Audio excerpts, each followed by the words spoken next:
back to another episode of the Carbon Cardboard Podcast, covering the Formula One card hobby. I'm your host, Brian, Q3 Cards, joined as always with my good friend, Scott from the P1 Castle. What's going on? What if one of these times I'm not here? Then you can't say joined as always by my good friend. I mean, when we did all those recordings when you were traversing the globe, I messed up the intro multiple times. I was like, I'm going to try something new. I know we've had a couple inquiries / requests to have people as guest co-hosts on the pod. So we're going to talk about that. Logistically, it's hard to add another person to the booth. I mean, when we did this under the iteration for the cards formula and we had 4 people in the booth. Yeah. It's brutal. I felt like even more of a point guard than I do now. And I'm giving you the alley-oops and the softballs as much as I can. It messes up the mojo a little bit. For 54 episodes now, it's hard to like introduce like a different thing. Not that I'm not opposed to trying it. I know our friend Ferg from Rated Rips has made multiple requests, and I mean he would be a good first guest. Sliding in the DMs, He does slide in the DMs. We had him and Michaela on the cards formula a couple times, and I remember them talking about pulling the 2021 Topps Chrome Sapphire, Lewis Hamilton, short print IV, Pad Paradaska. I can't ever say that word right. I still remember that. I was in the stream. I think I was actually in the break. I don't know if I obviously didn't have Lewis, but didn't have the Lewis spot. Yeah. Michaela got that one all to herself. Ferg had stepped away from the table momentarily, and the rest is history. But legendary. It's funny the things you remember from just like breaks you're in. Like even if you didn't get the card yourself, like you've talked about this a bunch of times, Scott, like the collective community part of opening cards on stream, that a lot of these stories just become lore. Like, do you remember when? And a lot of these either catchphrases or things that are said when it's pulled, or it's just it's really cool. I don't know. Yeah, no, it's a good time. I mean, that's why breaking is a thing. That's why, there are card communities and folks kind of built around it because people enjoy it. People enjoy the community aspect. Like what you do on Fanatics Live is the random after team break where you're. Oh yeah, those are cool for me. As somebody that hates surprises, for me it's not my most favorite thing to do. But you are all rooting for good pulls. That's right, and you're hoping that they're all spread out amongst the different teams, and then once the randomizer goes, that's when you are sitting there praying that the big hit in the box, or boxes plural, is your team. That's right. Yeah. No, it's fun. It's a nice little quirk. All right. That wasn't the intro I think I had in mind when we first hit the record button, but you know what? One take. Everybody knows the rules. No editing. And we're just going to roll into it. So we are coming off, Scott, I know this is going to be a one podcast week due to our schedules. We both try our best. Try to make it up next week. We will try to make it up next week to all 21 listeners. There's multiple 21. Gone down. We probably have lost some without the extra podcast. So we're going to talk Monaco. We have some good gainers to talk about. That's right. We have the Pick'em Challenge update from Monaco, looking ahead to Barcelona, the Spanish Grand Prix, and we'll finish up with a couple big pulls in the P1 Castle. Sure. Let's get into it. let's just get into it because we will talk Monaco amongst our grid gainers. So we still have not had a take. Somebody pick us up on the jingle for the grid gainers. So I will say though, before we get into the grid gainers and get your drum roll ready, Scott, I will say thank you to all 21 of you listeners that had a lot of good words of encouragement for our last episode where we ranked not, Scott, the 2025 products. We ranked the 2024 tops Formula One product offerings in 2025.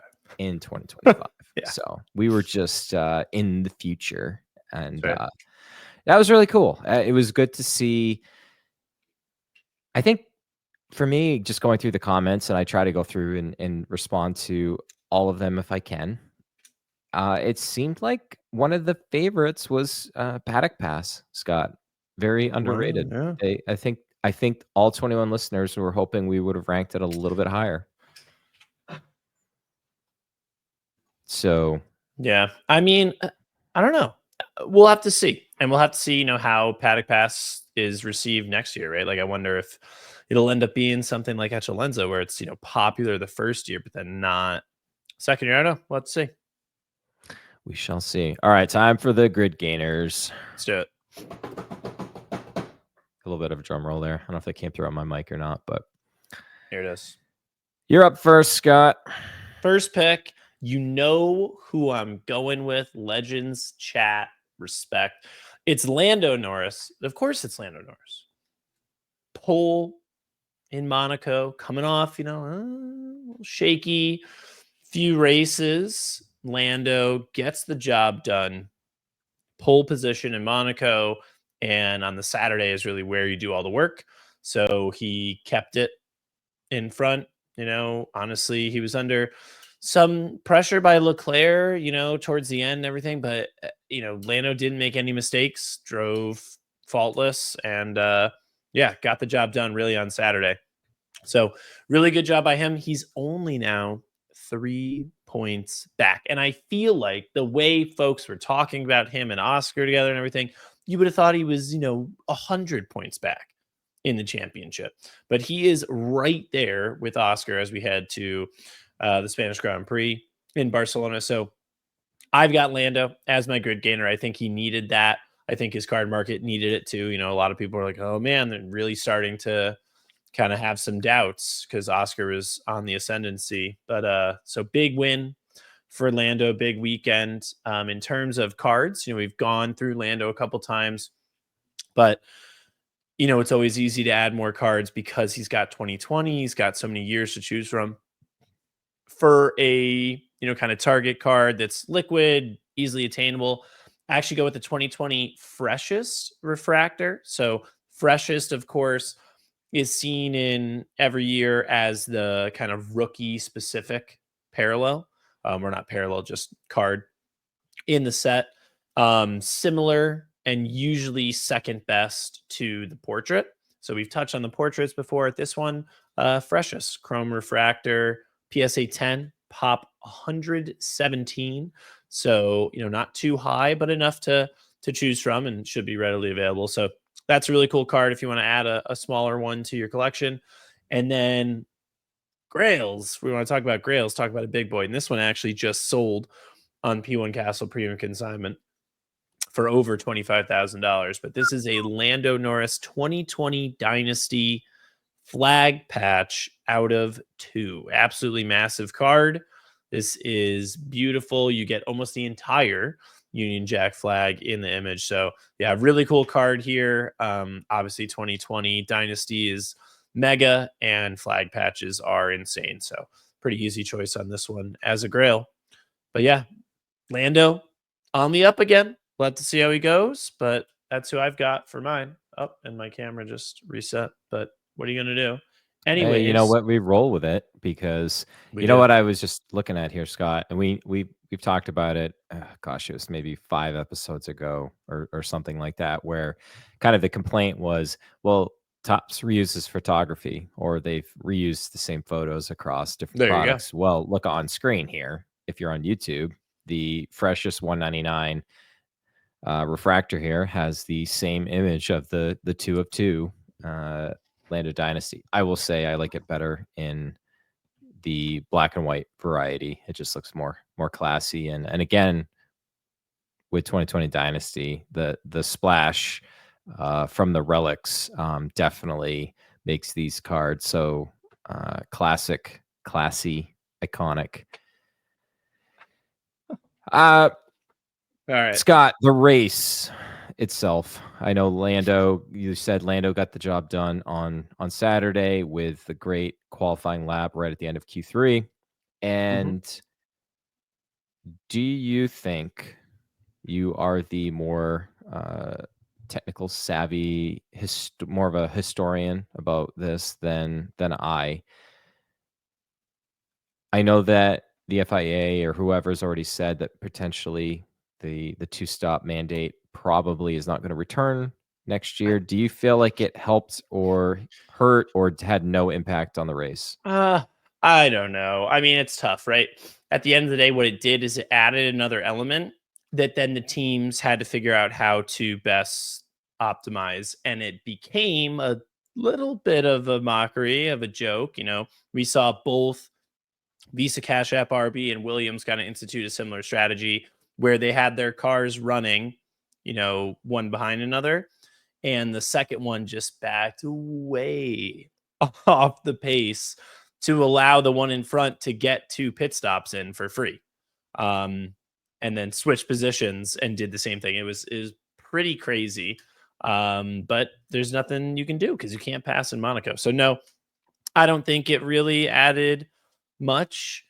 The tires hold on for too long. Like you could do a 0-stop race on here on the hard tires, and there's just not enough jeopardy.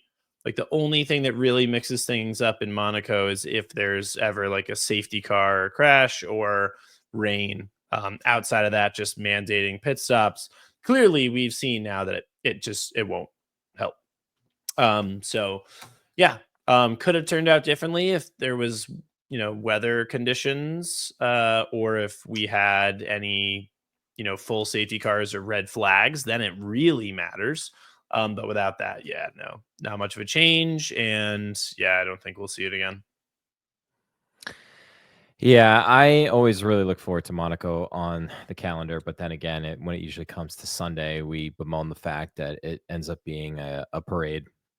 But Saturday is always exhilarating with That's what we live for. the qualifying. I think it's time, Scott, and it's very timely to talk about a duplicate or triplicate time that I've mentioned. Charles Leclerc finishing second, qualified second, was very close to getting pole position at his home race again. Was gutted that he didn't get it. He may have been also maybe potentially a week early, but again, rinse and repeat. You've got to put some more respect on this guy's name. Clearly, he's the number one driver without a doubt for Ferrari. Results have backed it up.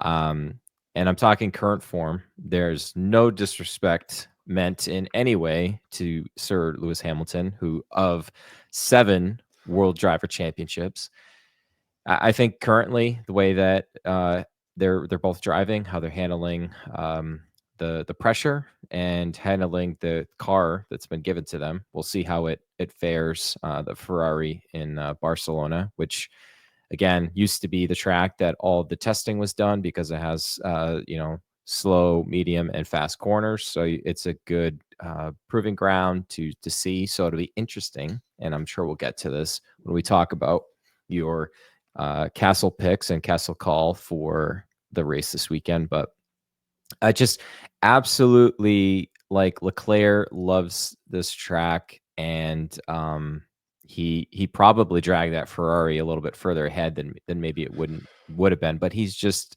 so good at finding the time on this track. Scott, the flow chart, infamous flow chart. If there's 2020 cards available, that's where we go. And I picked for my liquid card, which is a Pop 38 is from 2020 Sapphire, card number 177, which is the secondary portrait, starting with 174 at Lewis Hamilton, and it goes all the way up through to Latifi, I think. Thumbs up, Louis. Thumbs up, Lewis. Right. We've kind of affectionately called this card Bicycle Leclerc, Tricycle Leclerc. Tricycle Leclerc, yeah. Just the way that he is lifting himself or lowering himself into his car on the halo. It looks like he potentially is riding a tricycle, but just a great card. And again, my flow chart, if the helmet's involved with a card, it gets extra points. So just a great image. And this is pretty readily available. I'm surprised that the pop is this low, but maybe over time people will submit more of these. Yeah, I think that's probably the thing. Like, I'd be curious to see like how many have been submitted, right? Because it's not a portrait. So, and horizontal. Really good looking card though. I'm with you there. I like it a lot. Maybe I'll submit a bunch.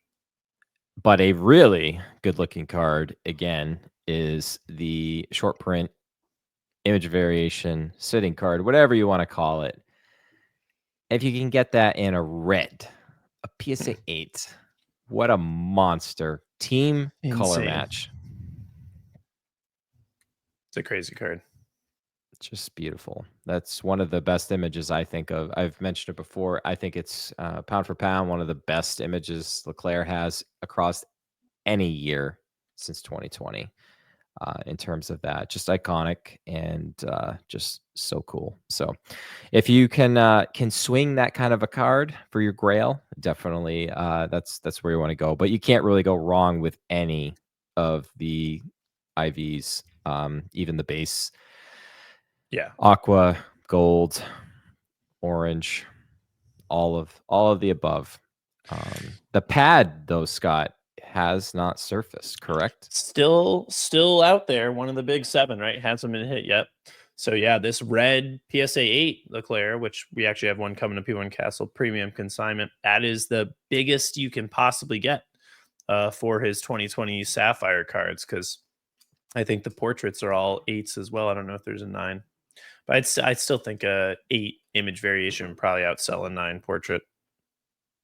Yeah, I'd agree. So again, Leclerc's market is looking up. Now's the time. Again, not financial advice, but if you've had the opportunity to get more of his CADs on the downswing, things are looking back up for him, which is great for the hobby, great for the sport. We'll have to see how they go in Barcelona. All right. So for my next one, Grid Gainers, I'm sticking with the same theme here that I've done. This is my 3rd time doing it now, 2nd time in a row.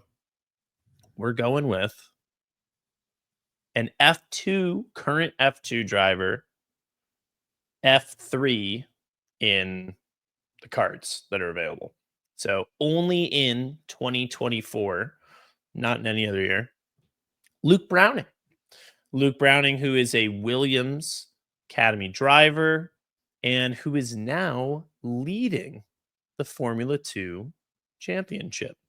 So there's obviously not many cards. Obviously, you're only going to get Luke Browning cards in Chrome, Sapphire, and Finest. But I put together for Target, and it's a pop 0 right now because people probably haven't graded them. People might start similar to when I was talking about Alexander Dunn.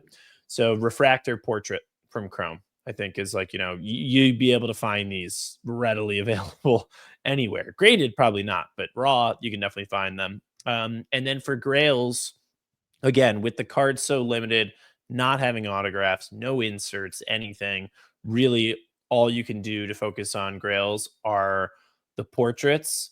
Either Superfractor or Pad Paraja is great, but realistically, there's only a few of those. So red out of 5 is a good place to be, whether that be True Chrome or Sapphire. You can kind of take your pick, but Luke Browning, looking really, really good. He had a decent season last year, kind of did a mixture of F3 and F2 last year, actually. and has been a Williams Academy driver for a little while. He's had quite a few FP1 sessions, so he's got a lot of super license points. He's had time in an F1 car. If he wins the championship, especially, it could definitely make sense for him to come to Williams as a reserve driver, and then you don't know what happens with Sainz. After 2026, potentially he goes somewhere else, and then maybe Luke Browning kind of slots into that spot. So he's got a potential F1 future ahead of him. Right now, you can pick up his cards kind of before anyone else does, type of thing. So for those reasons, I've got Luke Browning as my second grid gainer. Ooh, very interesting. Who you Keep got? an eye on him. I'm going back to Isaac Hadjar. The Hedge. 6th place finish, Scott, in Monaco. Now, number 10th overall in the driver standings. He has more points than Yuki and Lawson combined. I mean, I guess, Scott, what we really need to do is, when Lewis Hamilton was asked a couple weeks ago, a couple races ago, what driver's cards would you collect if you collected? And he said Hadjar. We should have listened to the GOAT, because I mean, outside of Glenn and KC, like this is still a driver that is, those two individuals are kind of cornering the market. I know Glenn G. Myers is approaching 100 Crazy. base refractor autographs. And yeah, I mean, just for me, Scott, and this isn't anything like completely scientific or whatnot, but I mean, again, when you take into consideration, like, Lewis Hamilton took notice. For me, when you're in a midfield car or towards the back of the grid and you can regularly score points, that to me gives you a chance, should you be put into an even better car, that you might think that you might score more points there. Now, that scientifically does not always work out. See any of the other Red Bull drivers that have, had a similar path, but Don't put him in that Red Bull car, I'll tell you that much. no, Stay I away. think he needs to stay where he is, at least through the end of the season. But if he can continue to put up points, Scott, and can solidify himself as finishing, maybe he doesn't finish number 10, maybe he's 11th or 12th. I mean, as a rookie, who had a horrendous start in Melbourne, Hard to do worse. spinning out on the formation lap. You've got to really just take note of him. So for me, a liquid card is his first appearance, F2 Future Stars, his Sapphire card, PSA 10 right now. There's only a pop 3. So That's crazy. there is a lot that could be potentially submitted. Start sending these in. Start sending them in. And, again, 2023 Sapphire can be a difficult grade. However, if you can find cards that are well centered and there's no dings on the back corners or anything, you'll give yourself a shot. And I mean, I don't imagine anybody that has any of these are looking to move them right now. So you definitely want to double check, your bins, your boxes of cards that you may have been accumulating over the last year or two, and see if you've got any tucked away. Because I mean, he's putting up results, and a lot of people are taking notice. Now, again, same thing. I mean, he is going to have autographs in 2023 and 2024. But if you're looking for like a Grail type card, again, if you can't find the pad, red PSA 10 is a very, very good alternative, especially to be able to go ahead and pick that up. Yeah, I mean, red is really good. It's also a little bit of a little color match. If he ends up going to Red Bull, and he's wearing the Red Bull Junior suit from F2, so looks really good. I still don't think a lot of people in the hobby, Scott, are talking about Hadjar, though. No, I mean, I think it's funny because if you actually expand that out to like the broader F1 universe and pundits and everything. Hadjar came into the season as one of the least talked about, one of the biggest, everyone was saying like, oh, Hadjar is the biggest unknown. We don't know much about him, blah, blah. I mean, we had watched him race in Formula 2 for 2 full seasons. Like, what do you mean we don't know much about him? He just went toe-to-toe with Bortoleto all through the season. Everyone's like, oh, Bortoleto, all this. Bortoleto is less known than Hadjar was because Bortoleto, yeah, he won in F3 and then won in F2, but it's just those seasons. Hadjar's had more seasons. I think people maybe were unsure just how he would perform in F1 machinery. He had only had a few FP1 outings. They weren't extremely impressive. But Hadjar has kept his nose down. And I think pound for pound, hold machinery equal, because again, Kimi's in the Mercedes. I think pound for pound, I think he's actually been the most impressive rookie across the board through the first 8 races. I would put him up against anyone. I think Kimi's had some really good performances, but I think Hadjar has been consistent, obviously Australia aside. So I think he's done great. I think, yeah, he needs to, for the love of God, stay away from the Red Bull seat. Like, let Yuki finish out the season, or I don't know what they want to do. But if I was Hadjar, I'd be like, please just let me finish the year here. Maybe next year he goes up. I don't know. But right now, I think let him get the full season under his belt with V-Carb and keep putting in great performances like this, and his stock is only going to rise. It's only just going to get more confusing there too between Hadjar. I mean, Lidblad is performing well. Right. Lawson got his first points of the season in Monaco with a P8 finish, right? He had a good race. Lawson, he was good in qualifying, and he did the job in the race, when he was going extremely slow. And it was funny because the engineer came over the radio to Lawson. They're like, yeah, just keep managing those tires. And it's like, code word for go slower. Yeah, I'm managing them. I could probably go another 200 laps on them. He's like, I can't go much slower than this. So some repeat faces there, but again, when we're talking about this, we're definitely looking at the drivers that are seeing the increase. And again, on track results matter. Yep. And sometimes you can also look a little bit further down into either the data or something that may have occurred during the race that will allow you to kind of see. Especially where we talked about a couple episodes ago with Leclerc, even though he finished after Hamilton, he probably would have under normal circumstances. And again, I think he got back to it in Monaco. And interested, Scott, and we'll talk about this in a little bit, what the Ferrari does with the new technical directive that was that's been passed down that all the teams are going to start adhering to. What could be interesting sometime? We'll have to talk about this in the chat. But maybe one of these days, one of these weeks, we can do because we call the P1 Castle chats the Legends group chat, right? Mm-hmm. We could do the Legends group grid gainer. We could have the chat vote on who they think the grid gainer is, kind of like driver of the day, and then we've got to talk about them. Let's do it for the next episode, guys. Legends chat. Next episode, you guys are choosing 2. We'll do 2. 1 for me and 1 for Brian. You got to choose the Legends grid gainers. So we'll each have. Yeah, how are we going to do this? We'll each do our main one, and then we will. Okay, we can do that. So what we'll do, Scott, is we'll each have our own pick, and then we'll talk about the top 2 voters that weren't our picks. So basically, like it will essentially be like it'll be the top 4.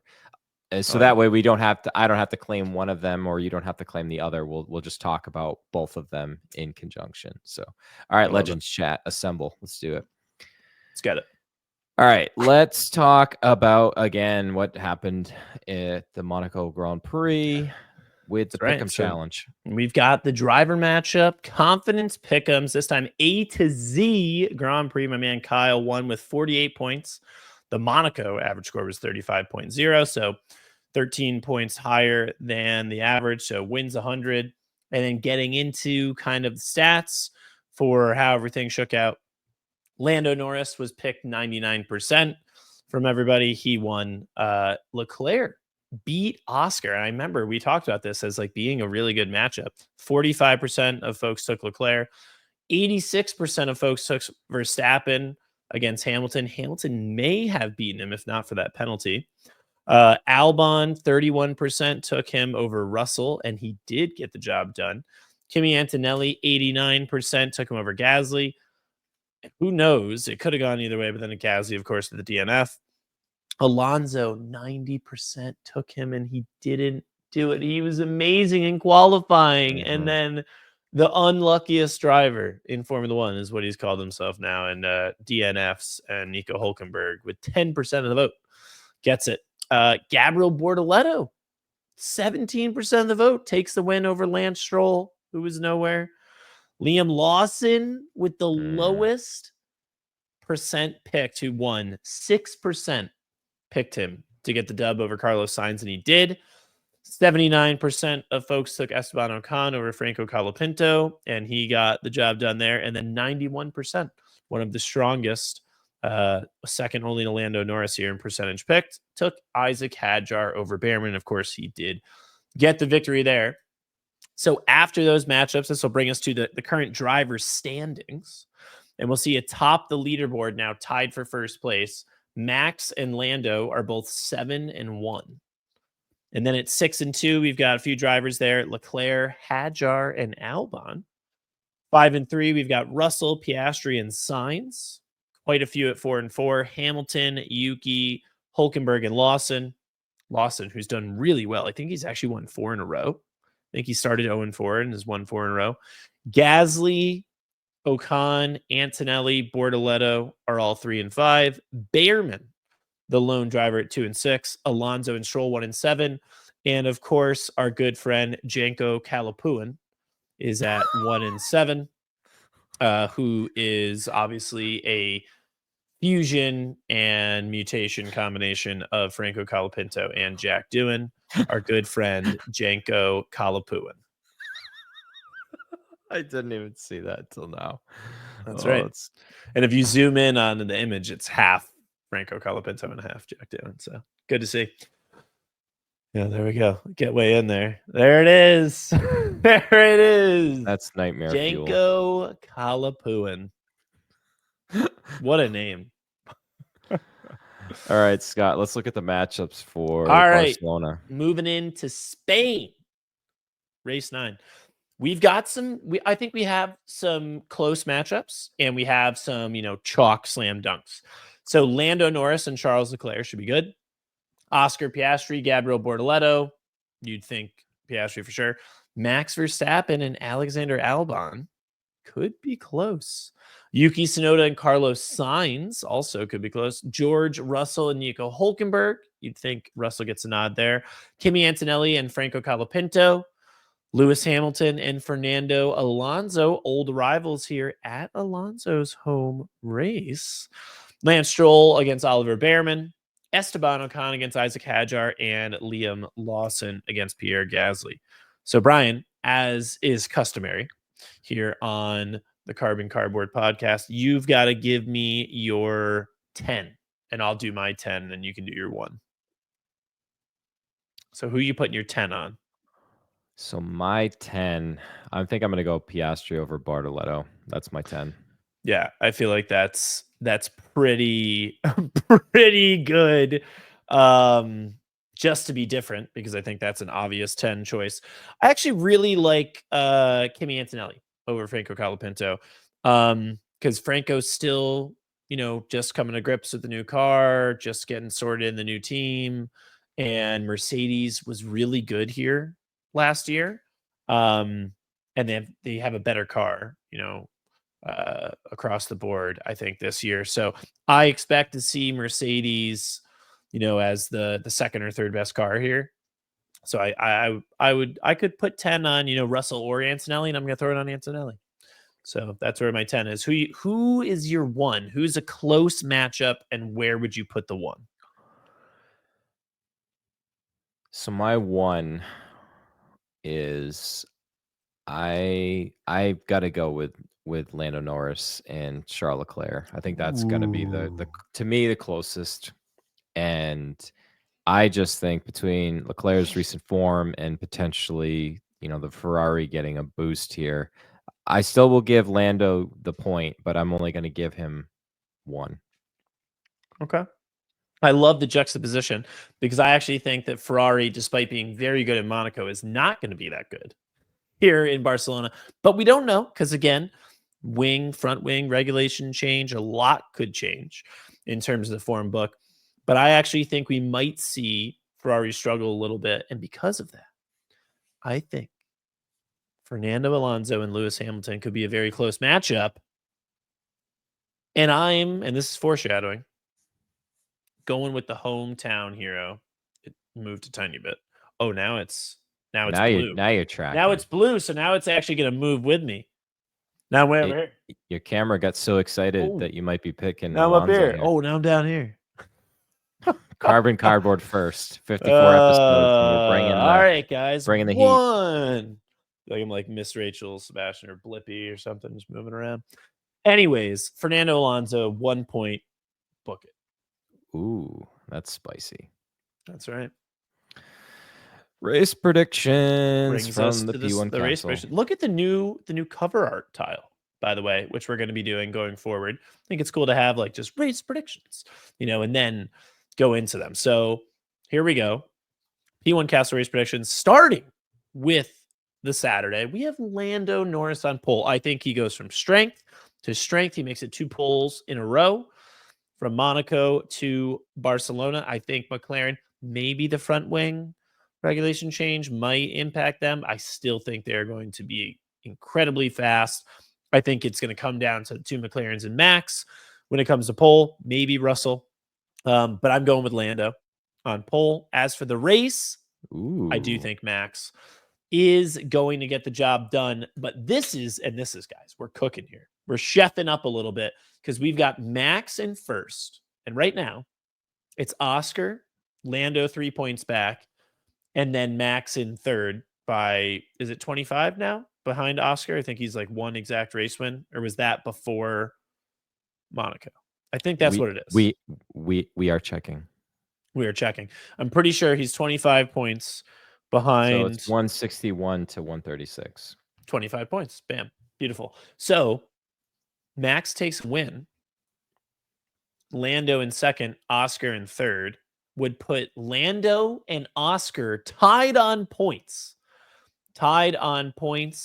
And Max would only be 15 behind them. So this not only would be a great race result, but this would be an amazing race result for the championship.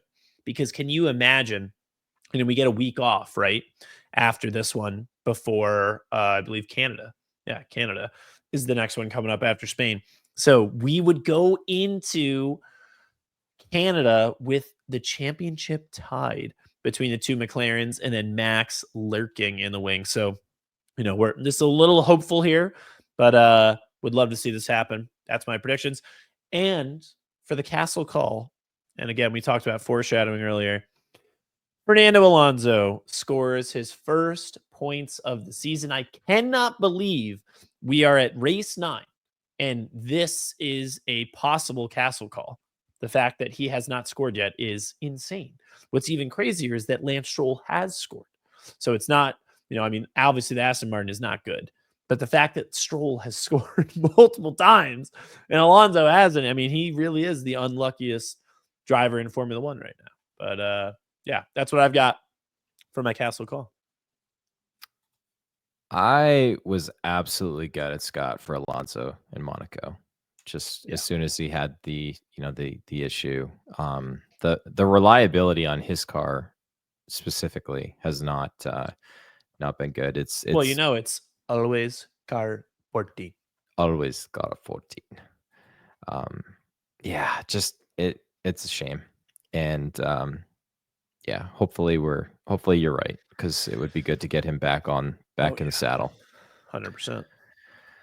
All right, let's look quickly at some recent big Ooh. pulls of some big CADs in the P1 Yeah, Castle. so recently we finally ripped some 2020 Chrome. It's been a while. We ripped some 2020 Chrome. Julian came in. Dome the case. We hit a Max Verstappen variation. And man, every time I look at this card, I'm just blown away. How beautiful is this? You know, the sitting iconic image variation, but also with the helmet there, with the arm. Oh, absolutely gorgeous card. So we hit that for our variation, which is second best only to Lewis.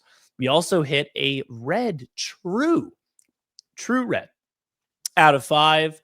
Max Verstappen, driver of the day in Hungary. Beautiful card. And then probably the coolest card that we hit in the case was an Alexander Albon Super Fractor 70th, driver of the day in China. His only card in existence where he's driving for Scuderia Toro Rosso. Because, of course, this was from the 2019 season prior to him replacing Pierre Gasly at Red Bull midway through the season. China was the first half. And he had a really good race there and got driver of the day. So those are some of the recent hits in the P1 Castle. Whew. All right. And the last thing I want to talk about, guys, we have another Fanatics Collect X P1 Castle collab F1 custom auction coming up. We went into detail, in-depth analysis of the last one.